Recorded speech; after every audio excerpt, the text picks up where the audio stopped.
मन की शुद्धि, मन को किससे पवित्र करें?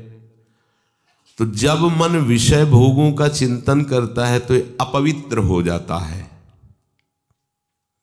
और विषय भोगों का चिंतन त्याग करके भगवत चिंतन करते हैं तो ये पवित्र हो जाता है। ये 6 प्रकार की शुद्धि उपासक के जीवन में अत्यंत आवश्यक है। मन की शुद्धि, मन से शरीर का चिंतन करना, शरीर संबंधियों का चिंतन करना, भोगों का चिंतन करना, ये मन की अशुद्धि है। आपका मन तब तक अशुद्ध माना जाएगा जब तक वो किसी शरीर का, किसी भोग का, किसी इंद्रियजन संयोग का चिंतन करता है। पवित्र मन में ये चिंतन हो ही नहीं सकता। अब हमको मन पवित्र करना है तो ये अपवित्रता को रोकना होगा हमें। ये जो अपवित्रता चिंतन के द्वारा हम अंदर अपने मन में डालते हैं, भोगों का चिंतन, शरीरों का चिंतन, राग द्वेष का चिंतन, ये हमारे मन को अपवित्र करती है। और मन जब तक पवित्र नहीं होगा तब तक प्रियालाल में नहीं लगेगा। मन की अपवित्रता हर समय हमको जलाती रहती है और मन की पवित्रता हर समय शीतलता प्रदान करती है। और भगवत चरणारविंद की प्रीति निर्मल मन में उदय होती है।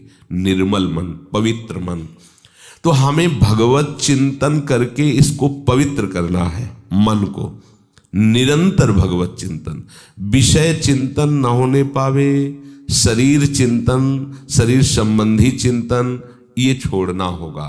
भगवत प्राप्ति करनी है तो अपने प्राण प्यारे युगल सरकार का नाम रूप लीला धाम, उनके प्रेमी जन, इन्हीं का चिंतन हो तो मन शुद्ध हो जाता है। दूसरा, वाणी की शुद्धि। जो उपासक वाणी से लीला गायन करता है, नाम जप करता है, नाम गायन करता है, भक्तों के चरित्रों का गायन करता है और मधुर भाषण करता है, ये सेवक जी का आदेश है। किसी से भी संभाषण करें तो रुक्ष भाव नहीं होना चाहिए, परुख वचन नहीं होने चाहिए। परुख वचन कबहू न कहे, ऐसे मानो पूछत रीति भभूकत धावत, मतलब उसको पश्चाताप हो कि मैंने इससे क्यों बात कर लिया। वो खुद दुखी है और अपने को भी दुख पहुंचे, ऐसा संभाषण कभी नहीं करना चाहिए। हंस बोले बहुमान दे। किसी से भी बात करें तो ऐसा लगना चाहिए कि हम किसी वैष्णव से बात की है, उसको लगना चाहिए कि हम भगवत पार्षद से बात, श्री जी के निज जनों से हमने बात की, उसका हृदय शीतल होना चाहिए। बार बार उसको अहो भाग्य, मुझे इनसे संभाषण करने का सौभाग्य मिला। वाणी में कर्कशता, परुखता, असत्यता, ये वाणी की अपवित्रता है। संसार की वार्ता, भोगों की वार्ता, नाना प्रकार के प्रपंच की वार्ता, ये वाणी की अपवित्रता है। भगवान नाम जप, मंत्र जप, नाम कीर्तन, वाणी जी का गायन, संतों के चरित्रों का गायन, ये या प्रभु के विषय में परस्पर चर्चा, ये वाणी की पवित्रता है। मन की पवित्रता और वाणी की पवित्रता। फिर अन्न की पवित्रता। तो अन्न शुद्धि गृहस्थों के लिए अपनी धर्म के द्वारा कमाई का ही प्रयोग करें, अपनी कमाई का। अगर वो धाम आदि, तीर्थ आदि कहीं भी जाता है तो किसी का कोई भी प्रतिग्रह न ले। प्रतिग्रह माने दान होता है, कुछ भी नहीं। जैसे परिक्रमा में नहीं, कचौड़ी पकौड़ी बट रही, हलवा बट रहा है, और आप गृहस्थी हो, आए हो वृंदावन परिक्रमा, ले लिया, दो नाव खा लिया, तो करने क्या आए हो या क्या करने आए हो? गंवाने आए हो या कमाने आए हो? भाई तीर्थों में, धाम में तो जाया जाता है अपना तप, भजन, सुकृत बढ़ाने के लिए। यदि आप गृहस्थ हैं तो चाहे जैसी परिस्थिति हो, दूसरों का खाना स्वीकार ना करें, दूसरों के पदार्थों की तरफ दृष्टि मत रखें। अगर आप यहाँ दान पुण्य से आए हुए पदार्थों को, वस्त्रों को या अन्य चीज़ों को स्वीकार करते हैं और आप गृहस्थ हैं, आपके पास गृहस्थ की कमाई है, तो वो फिर आपके सुकृतों को गिराएगा। अब जैसे आप किसी संत महापुरुष के आश्रित हो गए तो अब आप गृहस्थ नहीं रहे, अब आप आश्रित जन हैं। अब वो प्रसाद स्वरूप आपको मांगना नहीं है, वो प्रसाद स्वरूप आपको वस्त्र दे देते हैं या प्रसाद दे देते हैं, भोजन दे देते हैं। तो वहाँ फिर हमारी ये बात नहीं चलेगी कि हम गृहस्थ नहीं, वहाँ हम शरणागत हैं, उनके बच्चे हैं, हमारा जीवन अब उनके लिए समर्पित है। अब ये हमारे परिवार हुए, प्रियालाल, उनके निजजन, उनके। लेकिन आप बाहर से यहाँ सुकृत के लिए आए हैं 2-4 दिन के लिए, तीर्थ यात्रा भाव से, धाम आदि, तो कभी भी किसी का कुछ भी स्वीकार न करें। कोशिश कीजिए कि पानी भी अपने पैसे से ही पीजिए, फिर देखो आपको लाभ मिलता है कि नहीं। धाम में बाहरी गृहस्थ जन जैसे आवे तो उनको चाहिए कि ठाकुर के मंदिर के प्रसाद के सिवा कुछ भी बाहरी चीज ना ले। अगर आप ऐसे चलो और दैन्य भाव से रहें और यहाँ कोई पापाचरण गृहस्थ धर्म वाला ना करें, क्योंकि आप कमाने के लिए आए हैं सुकृत, आप कृपा प्राप्त करने के लिए आए। हर समय तो आप यहाँ रह नहीं रहे हैं, 2-4-10 दिन के लिए आए, तो बहुत सावधान। यहाँ ऐसी धारणा ना करें कि चलो मनोरंजन के लिए हम आए और यहाँ ऐसे रहकर और ऐसे सांसारिक कार्य करें, तो आप समझो यहाँ का अपराध वज्र का लीक हो जाएगा, क्योंकि आप बाहर से आए हुए हैं। और जो यहीं रह रहे हैं, अपने प्राण समर्पित कर दिए हैं, तो वृंदावन उनके लिए जैसे माँ की गोद में बालक शौच कर दे तो माँ ही साफ करती है, ऐसे ही वृंदावन प्रभाव सुन अपनो ही गुण देत, जैसे बालक मलिन को मात को। वो उसके लिए कानून, ये नियम नहीं लागू होगा, उसके लिए वृंदावन का पर्सनल नियम कृपा का लागू होगा। 4 दिन के लिए आए हो तो बहुत होश से, ये धाम है, किसी का खाओ पियो मत, भगवत प्रसाद के सिवा खूब नाम जप करो, वाणी पाठ करो, सोहनी लगाओ। अगर आपके पास 10-5 रुपए ही हैं, दाना खरीद लो, पक्षियों को डाल दो, 2-4 बंदरों को डाल दो, किसी एक साधु को भिक्षा, ये तुम स्वयं किसी का प्रतिग्रह न लो। गृहस्थ धर्म के अनुसार अपने मेहनत से की हुई धर्म की कमाई से आप दूसरों को भी सुख दीजिए, और खुद आपके पास ऐसा पैसा नहीं, कोई बात नहीं, आप कष्ट पूर्वक 2-3 दिन वृंदावन वास कीजिए, कुछ चना चबेना चबाकर, या उपवास ही करोगे तो मर तो नहीं जाओगे ना। और अगर 2-3 दिन 2 रात्रि 3 रात्रि रह के वापस हो गए, किसी का कोई अपराध नहीं बन, ये अमोघ हो जाए। इतना ही आपको यमराजपुरी नहीं जाने देगा, यमपुरी नहीं जाने देगा, इतना ही आपको बचा लेगा। आए यहाँ मनमानी आचरण, दूसरों को आप देखकर उन पर दोष दर्शन, तो गड़बड़ हो जाएगा। ये पक्का समझो, ये धाम है। तो गृहस्थ की अन्न शुद्धि सत कमाई से। ये जो हम सोचते हैं कि अगर हम बेईमानी, अधर्म, हिंसा, चोरी आदि करके धन ले लेंगे और सुखी हो जाएंगे, बिल्कुल बिल्कुल गलत बात। ये सोच ही आपका नाश कर देगी, ये सोच ही आपको जीवन भर अशांति प्रदान करेगी। एक घटना बताते हैं।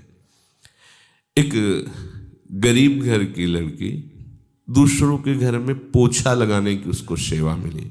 धनी मानी लोग ऐसे रख लेते हैं, तो वो पूरे घर को अब पोछा लगाना, सफाई करना, तो सब धीरे धीरे जब कई वर्ष पुराना कोई सेवक हो जाता है तो उससे छुपाव खत्म हो जाता है। वो अलमारियों को देखा कि बहुत स्वर्ण है, पैसा ऐसा, और उसने किसी पुरुष से मित्रता कर ली। और उस पुरुष ने कहा कि हम तुम्हें ब्याह करके बहुत अच्छी व्यवस्था में रखेंगे, पर इतना धन हम कहाँ से लाएंगे। वो चुप रहे। उसने कहा धन तो जहाँ हम काम करती बहुत है वहाँ। तो उसने कहा अगर तुम सहयोग करो तो हमारे दोस्त हैं, मिल करके वहाँ चोरी कर लें। तो ठीक है। समय निश्चित हो गया, क्योंकि वो अधिक समय सेवा में रहती थी, सबको पता है कब कौन कहाँ कैसे, पूरा पक्का करके, और चोरों को अंदर खोल करके, उसका मित्र भी और उसके वो 4 चोर भी उसके साथ अंदर गए। उन लोगों ने छीना झपटी करते समय पत्नी की हत्या, पति की हत्या, और छोटा बालक था 8 वर्ष का, वो चुपचाप अलमारी में छुप गया जाके। अब वो जो सेविका लड़की थी उसने कहा आपने तो केवल चोरी की बात की थी, ये बात हम नहीं बर्दाश्त करते, हमारे तुमने मालिक को मार दिया। हम सोचती थी पैसा चुरा लोगे, भाग चलेंगे, अपना घर गृहस्थी बसाएंगे, शांति से रहेंगे। अधर्म करके शांति से रहेगा। अच्छा, अब उन चारों को ये भय सता गया कि ये कहीं सरकार को सूचित न कर दे, पुलिस आदि को। तो जो उसका मित्र था उसको गाड़ी में बैठा लिया, अब यहाँ रहना ठीक नहीं है, चलो। और रास्ते में अपने मित्रों से कहा हमारा हिस्सा दीजिए और लड़की को ले जाइए। उन लोगों ने लड़की के साथ गलत किया, उसे मार डाला। इसके बाद जब घर में ये बात खुली तो बच्चे ने सब बता दी, वो काम करने वाले, उसकी भी जब 100 मिली तो वो जानकारी की। चारों वो जेल गए, लड़की की मृत्यु हुई। कौन शांति से रह पाया? अधर्म के द्वारा कोई शांति से रह पाता है? नाश, केवल नाश। सच्ची मानिएगा, केवल नाश। शब्द याद कर लो। 100 रुपया भी अधर्म का आएगा तो 1 लाख तुम्हारे चौपट कर देगा। ये मत समझो कि 1 लाख और 100 हो गए, नहीं, 100 आया है ना तो तुम्हें 100 करके जाएगा, तुम्हें श्मशान बना देगा। पहले के लोग डरते थे, हमने गांव में देखा है, जैसे भूल से उनके पास 10 रुपया गिनती में ज्यादा आ गए तो कहते थे पानी तभी पिएंगे जब 10 वापस करे आएंगे। उनके पास जाते हो, राम राम भैया, ये तुम्हारे 10 रुपया ज्यादा गिनती में आ गए। वो ईमान के कारण नहीं, उनको पता ही अधर्म का दश है हमारे ऊपर, कोई न कोई बवाल खड़ा कर देगा। और आज अपने लोगों की बुद्धि ऐसी मलिन होती जा रही कि चाहे जैसे रुपए आवे, आना चाहिए तो आएगा, तो पर लेके जाएगा पूरे परिवार को अशांत, पूरे जीवन भर। अब वो चारों पूरे जीवन भर जेल में सड़ेंगे। वो मर गई, दुर्गति को प्राप्त होगी, क्योंकि असत क्रिया, असत धारणा, असत चिंतन। किसी को भी अधर्म के पैसे से सुख नहीं मिलता, अच्छे से समझ लो। अधर्म की चेष्टा तुम्हें कभी शांति प्रदान नहीं कर सकती। लगेगा जरूर कि आप अधर्म का पक्ष लेने के कारण महात्मा भीष्म को देख लो, ऐसे महात्मा भगवान के विपक्ष में खड़ा होना पड़ा। अधर्म के कारण ही सभा में उत्तर नहीं दे पाए थे द्रौपदी जी को। अधर्म के कारण ही महात्मा द्रोण का गला काटा गया। वो स्वयं में अधर्म नहीं कर रहे थे, लेकिन अधर्म का पक्ष लिए हुए थे। अधर्म के कारण ही महात्मा अश्वत्थामा को आज भी भटकना पड़ रहा है। अधर्म के कारण ही ये बड़े बड़े पवित्र बुद्धि वाले भी विपक्ष में भगवान के हो गए। अधर्म बड़ा ही कड़वा है, वो किसी को भी गिरा सकता है। पर आजकल अपने लोग केवल धन पर लक्ष्य रखने वाले, हम ये समझते हैं कि जैसे भी धन आ जाए बस हम सुखी हो जाएंगे। पर भूल है, जो आपके पास धर्म का नमक रोटी हो और खाओ तो देखो परिवार स्वस्थ रहेगा, आप शांत रहोगे, आपके हृदय में ऐसा एक बल रहेगा। धर्मो रक्षति रक्षता, धर्म स्वयं आपकी रक्षा कर लेगा। एक बल रहेगा। धर्मात्मा पुरुष के पास एक धर्म का बल होता है, और अधर्मी बलहीन होता है। बाहर का वो नाटक बल का करता है, वो घमंड दिखाता है, लेकिन आंतरिक बलहीन होता है। तो गृहस्थ की अन्न की शुद्धि तभी मानी जाती जब धर्म की कमाई से। अगर आप 8 घंटे के पैसे लेते हैं तो 8 घंटे 10 मिनट मेहनत कीजिए। 8 घंटे में 10 मिनट कमी पे छुट्टी की चाह मत कीजिए, खूब मेहनत कीजिए।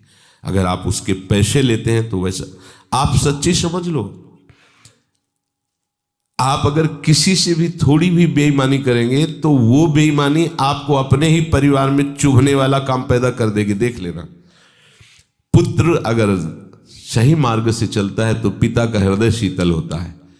अधर्म की कमाई की तो पहले वही बुद्धि बिगाड़ी जाएगी जिनको देख कर आप जलो, जिनके मोह में आपने अधर्म किया वही तुम्हें ऐसा दुख देंगे कि तुम्हें एक ही उपाय केवल दिखाई देगा कि बस मृत्यु ही सही उपाय है। अब क्या करें? पत्नी अनुकूल नहीं, पुत्र प्रतिकूल जा रहा है, सारा का सारा कमाया हुआ हमारा धन व्यर्थ जा रहा है। जिनको मैं सुखी करना चाहता था वो दुख के मार्ग में जा रहे। अधर्म कभी किसी को शांति प्रदान नहीं कर सकता, ये ध्यान रखिए।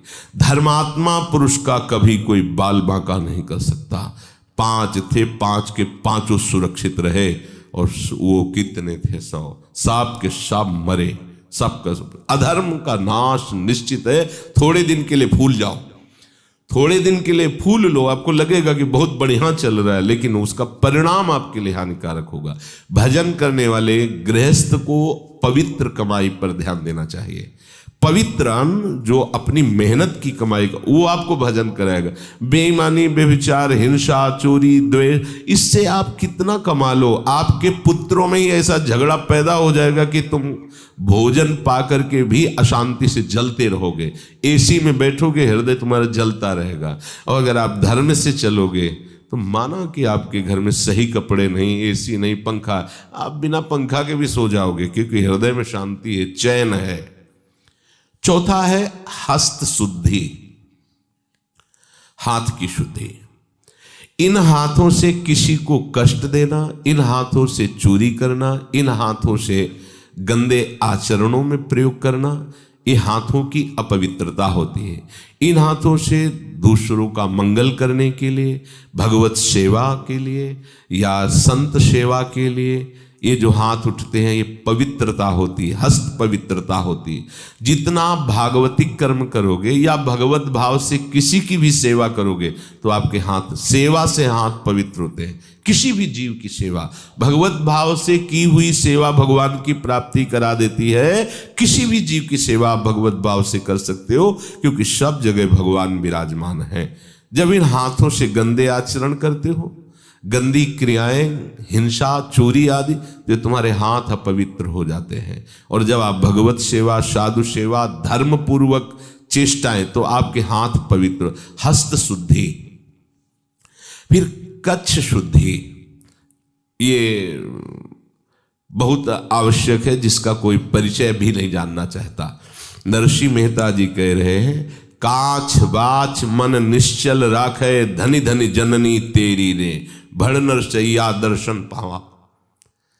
बोले बड़े भाग्य हैं जो मुझे ऐसे महात्मा, ऐसे महापुरुष के, ऐसे भागवत के दर्शन हो जाए, जो काछ वाच मन निश्चल राखे, जो आराध्य देव में मन निश्चल रखा, वाणी को सदैव शासन में रखा और जनेन्द्री को शासन में।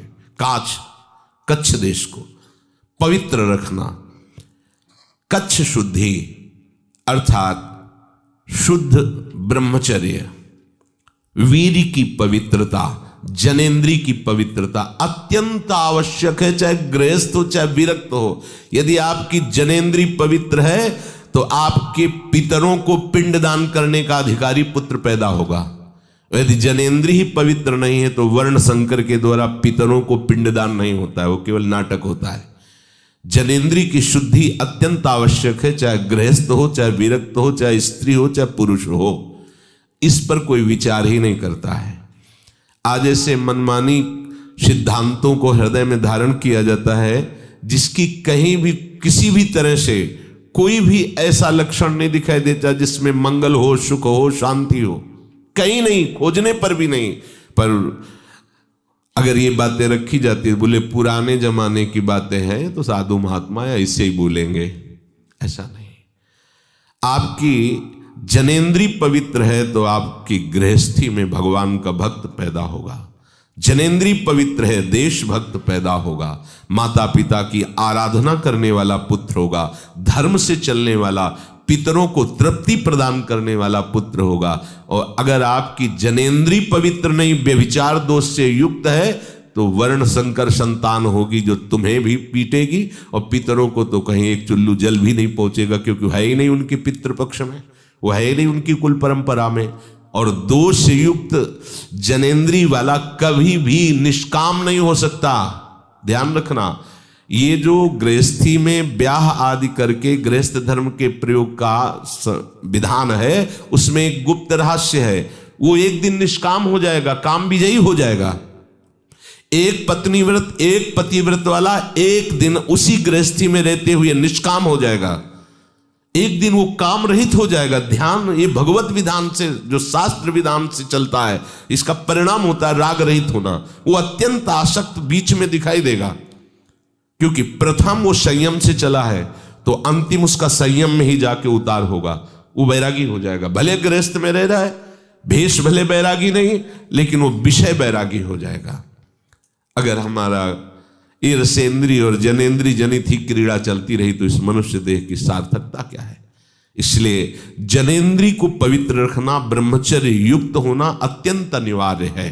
चाहे गृहस्थ हो चाहे विरक्त हो, शरीर और मन बुद्धि और स्वभाव तीनों को पवित्र करने में बहुत बड़ा योग ब्रह्मचर्य का होता है। दिनचर्या परिपक्व नियम से ठीक समय से ये ब्रह्मचर्य की क्षमता होती है। निरंतर भगवत चिंतन करने पर तुम्हारे ना तो माथे पे दर्द होगा, ना तुम्हें कोई परेशानी महसूस होगी। ये ब्रह्मचर्य की ताकत से होगा। अगर ब्रह्मचर्य आपके अंदर नहीं तो कमर में दर्द, माथे में दर्द, चक्कर आना, घुटने दर्द करना, बिना प्रयास के वीरपात हो जाना, नाना प्रकार से हमारे मन में भय सताना, नाना प्रकार से हमारे हृदय में अशांति पैदा हो जाना, ये सब ब्रह्मचर्यहीनता से आते हैं। ध्यान रखना, एक बहुत बड़ी सामर्थ्य है ब्रह्मचर्य, और इसे भगवान की आराधना से ही रोका जाता है। गृहस्थ हो तो पति पत्नी मिल करके दोनों सलाह करके जितना अंतराय कर सको अच्छा है। नहीं कर पाओगे तो पाप नहीं बनेगा, क्योंकि वो गृहस्थ धर्म से युक्त है। भगवत आदेश का पालन करने वाला संसार राग का त्यागी हो जाता है, चाहे वो जितना भी वर्तमान में भोगी दिखाई दे रहा हो। इसीलिए पांचवा भजन करने वाले के लिए कच्छ शुद्धि रखा गया है। वीर की रक्षा, शुद्ध ब्रह्मचर्य, व्यभिचार दोष से अपने को बचाना। जब आप पवित्रता से चलोगे ना तो ज्यादा लड़ाई नहीं करनी पड़ती मन से, वो अपने आप ठीक हो जाता है। और जब आप अपवित्र अधर्म युक्त होकर भोगोगे भोगों को तो कभी नहीं हट पाओगे। रोज का रोज आसक्ति बढ़ती चली जाएगी। फिर एक दिन ऐसा आएगा कि आप भोगने लायक नहीं रह जाएंगे, लेकिन बैठे बैठे जलोगे। कल्पना केवल भोगों की होगी और जलोगे बैठ करके। सबके अंदर कामना होती है, सबसे त्रुटि हो सकती है, सब फिसल सकते हैं। भगवती माया भगवान श्री हरि की है, तो हम भगवान का आश्रय लेकर भगवान नाम का बल हृदय में धारण करके शास्त्र स्वाध्याय से पवित्र हुई बुद्धि के द्वारा निश्चय करके हम चल सकते हैं, क्योंकि हम भगवान के अंश हैं, हम भगवान के बच्चे हैं। हम में सामर्थ्य भगवान की है। ऐसा न समझो कि हम सामर्थ्य नहीं। जिस सामर्थ्य से माया बलवती होकर त्रिभुवन को परास्त करती है, उसी सामर्थ्यवान के हम अंश हैं, किसी और के नहीं हैं। उसी सामर्थ्य का चिंतन करो तो आप में वो सामर्थ्य आ जाएगी। जितना आप कच्छ को पवित्र रखेंगे उतने आप देखना आपका शरीर हल्का रहेगा, आपका मन चंचलता रहित रहेगा, आपके प्राण सूक्ष्म होने लगेंगे। और जिसके प्राण सूक्ष्म होते हैं, जिसकी इंद्रियां पवित्र होती हैं, भजन में ज्यादा उसे प्रयास नहीं करना पड़ता, स्वाभाविक भजन में रुचि होने लगती है। अपवित्र हृदय वाला, भ्रष्ट आचरण वाला भजन करना बहुत कठिन है। यद्यपि वो कर सकता है क्योंकि भगवान का अंश है, पर उसकी रुचि नहीं रहेगी। पापवंत कर सहज स्वभाव, भजन मूर्ते भावन काऊ। छठवां है क्रिया शुद्धि। बहुत सावधानी की आवश्यकता है। कोई भी क्रिया आप अशुद्ध भावना से कर रहे हैं तो वो क्रिया भले देखने में पवित्र लग रही लेकिन वो अशुद्ध हो जाएगी। अब जैसे गृहस्थ में है, संतानोत्पत्ति की क्रिया हुई और आपने उसे गर्भ रहा, आप उसे नष्ट करवा दिए। हमारा ही तो बच्चा है। अब आप भारी दंड के अपराधी, आपकी क्रिया शुद्ध हो गई। ये संतानोत्पत्ति रूपी जो पूजा क्रिया थी सृष्टि की, भगवान की ही तो है ना, वो आप अपवित्र कर दिए। भ्रूण हत्या, गर्भ हत्या, ये महान पाप है, महान पाप। सोचो, तुम्हारे आंगन में कोई छोटा सा तुम्हारा ही बालक घुटने के बल खेल रहा और आके कोई एक थप्पड़ मारे, आपको कैसा लगेगा? आपके प्राण व्याकुल हो जाएंगे, मेरे बच्चे को और तुम वही अपने उदर रूपी आंगन में खेलते हुए उस नन्हे से शिशु को, जो अभी किसी भी तरह से अपनी रक्षा नहीं कर सकता, केवल तुम्हारे आश्रित है, तुमसे पोषित है, तुम उसे मरवा देते हो, नष्ट कर देते हो, उसकी हत्या करवा देते हो। ये काम तो पहले राक्षसी वृत्ति वाली राक्षसनियां करती थी, जो बिल्कुल जिनकी बुद्धि आसुरी प्रवृत्ति में होती थी, वो अपने बच्चों को भी भूख में खा डालती थी, जैसे शापिनी अपने बच्चों को खा जाती है। अब आप अपने को क्या बोलेंगी? मां कहने की अधिकारिणी है आप। अपने गर्भ में पलते हुए भ्रूण को, शिशु को आप नष्ट कर देती हैं, तो आप मां हैं? शास्त्र तो कहता कुपुत्रो जायते क्वचिदपि कुमाता न भवति। पुत्र तो कुपुत्र सुना है, लेकिन मां कभी कुमाता नहीं सुनी। वो अपने दिल को भी दे सकती है। अगर ऐसा उत्तर आवे डॉक्टर का कि कोई इसे दिल दे दे तो बच सकता है, तो मां पहले बोलेगी कि अगर मेरा बालक बच जाए तो मेरा दिल उसमें डाल दो, मैं तो हो गई, ये सुखी रहे। ऐसा मां का हृदय होता है। वही मां आज इस बल पर उतर गई अधर्म की आचरण में कि अपने गर्भस्थ शिशु की हत्या कर दी। इससे माना ही नहीं जाता कि मैं कोई अपराध कर रही हूं। ये निश्चित समझो बहुत बड़ी दुर्गति का कारण होता है। ये जो संतानोत्पत्ति की पवित्र क्रिया को अपवित्र कर दिया जाता है। सावधान। अगर हम इन बातों पर ध्यान दें, फिर सोचेंगे कि हमको दान पुण्य कर देंगे, तो जिनको दान पुण्य करोगे उनकी भी बुद्धि भ्रष्ट हो जाएगी, उसका भी अपराध आपको लगेगा। अधर्म के द्वारा कभी भी धर्म हो ही नहीं सकता। जैसे किसी को लगता है अधर्म के द्वारा हम इतना अर्थ कमाया और साधु महात्माओं को दे दिया, वो अधर्म का धन जाएगा, साधु महात्मा की बुद्धि भ्रष्ट करेगा, उसका पाप आपको लगेगा। अब वो अधर्म की कमाई का पाप और साधु महात्मा की बुद्धि भ्रष्ट करने का पाप आप झेल पाएंगे?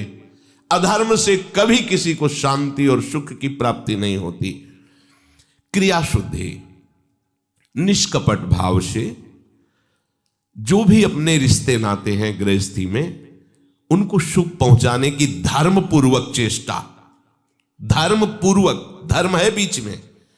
पति के साथ कैसा व्यवहार, पति के भाई के साथ कैसा व्यवहार, सास ससुर के साथ कैसा व्यवहार, ये ही उपासना बन जाएगी। परम हंसों के द्वारा बंदनी गोपी जनों के चरित्र को पढ़ के देखो। हृदय तो श्री कृष्ण के अनुराग में है, पर व्यवहार में कोई त्रुटि नहीं है। पतियों की सेवा, पुत्र की सेवा, परिवार की सेवा, पशुओं की सेवा एक पवित्र गृहिणी की तरह गोपीजन करती हैं। धान कूटना, लीपना, पोतना, सब काम वैसे ही कर रहे हैं, लेकिन मुरारी पादार्पित चित्त वृत्ति, वृत्ति कृष्णाकार है। सेवा पूरे परिवार की हो रही। बढ़िया भजन, त्यागी, वैरागी, सन्यासी, परमहंसों के द्वारा भी जिनकी चरण रज की वंदना की गई, उन गोपीजनों की दिनचर्या आप देखो। कृष्ण से अपार प्रेम, परिवार का बिल्कुल व्यवहार ठीक वैसे ही जैसे एक गृहिणी करती है, वैसे ही। क्या कोई गृहस्थ भगवत प्राप्ति नहीं कर सकता? कर सकते हैं, पर ये बातें सुधार कीजिए। अगर आप ऐसी गलतियां करते रहेंगे, आप अपनी इंद्रियों को संयम में नहीं रखेंगे, व्यभिचार दोष से युक्त रहेंगे, रसेंद्री को संयम में नहीं रखेंगे, जो मन आया सो खा पी लिया, लोभ को संयम नहीं रखेंगे, जैसे वैसे आवे धन उसको हम संग्रह करें, उससे भोग नहीं चल पाएगा, आपकी दुर्गति हो जाएगी। क्रिया शुद्धि, साधु बहुत सोच समझ करके हर क्रिया करो। अपने को तो आठों पहर श्री लाडली लाल के दुलार करने रूपी सेवा मिली है। यहां तो क्रिया योग का शब्द ही नहीं, तो सेवा है। हाँ, अपने शरीर का जो हम पोषण करते हैं वो सेवा का पात्र है, ये भावना आपको बनानी है। जैसे हम सेवा के पात्र को बहुत संभाल कर और पूज्य भाव से रखते हैं, ऐसे शरीर को रखें। इस श्री जी की सेवा का पात्र है, ये हमारे भोग का विषय नहीं है। इस श्री जी की सेवा का पात्र, आठों पहर सेवा, आपका सब शुद्ध हो जाएगा, मन भी शुद्ध हो जाएगा, चित्त भी शुद्ध हो जाएगा, स्वभाव भी शुद्ध हो जाएगा, शरीर भी शुद्ध हो जाएगा, अन्य कुछ करने की जरूरत नहीं पड़ेगी। तो जिससे आत्माराम महापुरुष जन आनंदित हुए हैं, ऐसे मार्ग का अनुसरण करे तो उसका सर्वांग शुद्धिकरण होता है। जैसे अभी वर्णन किया गया, मन शुद्धि, वाणी शुद्धि, अन्न शुद्धि, हस्त शुद्धि, कच्छ शुद्धि और क्रिया शुद्धि।